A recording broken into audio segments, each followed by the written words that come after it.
Have you ever noticed something swimming in your field of vision? It may look like a tiny worm or transparent blob. And whenever you try to get a closer look, it disappears, only to reappear as soon as you shift your glance. But don't go rinsing out your eyes. What you are seeing is a common phenomenon known as a floater. The scientific name for these objects is muscae volitantes, Latin for flying flies, and true to their name, they can be somewhat annoying. But they're not actually bugs or any kind of external objects at all. Rather, they exist inside your eyeball. Floaters may seem to be alive since they move and change shape, but they are not alive. Floaters are tiny objects that cast shadows on the retina, the light-sensitive tissue at the back of your eye.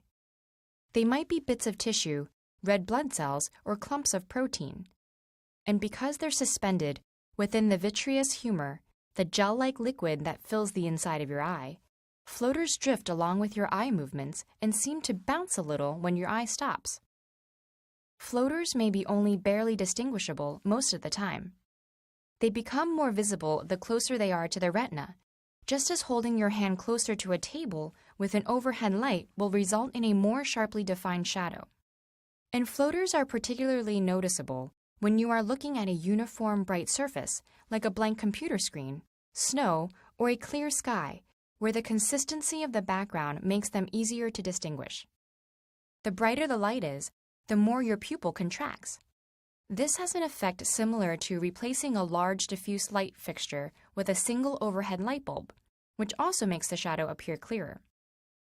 There is another visual phenomenon that looks similar to floaters, but is in fact unrelated. If you've seen tiny dots of light darting about when looking at a bright blue sky, you've experienced what is known as the blue field entoptic phenomenon. In some ways, this is the opposite of seeing floaters. Here, you are not seeing shadows, but little moving windows letting light through to your retina. The windows are actually caused by white blood cells moving through the capillaries along your retina surface. These leukocytes can be so large that they nearly fill a capillary, causing a plasma space to open up in front of them. Because the space and the white blood cells are both more transparent to blue light than the red blood cells normally present in capillaries, we see a moving dot of light wherever this happens, following the paths of your capillaries and moving in time with your pulse. Under ideal viewing conditions, you might even see what looks like a dark tail following the dot. This is the red blood cells that have bunched up behind the leukocyte. Some science museums have an exhibit which consists of a screen of blue light, allowing you to see these blue sky sprites much more clearly than you normally would. While everybody's eyes experience these sort of effects, the number and type vary greatly. In the case of floaters, they often go unnoticed as our brain learns to ignore them.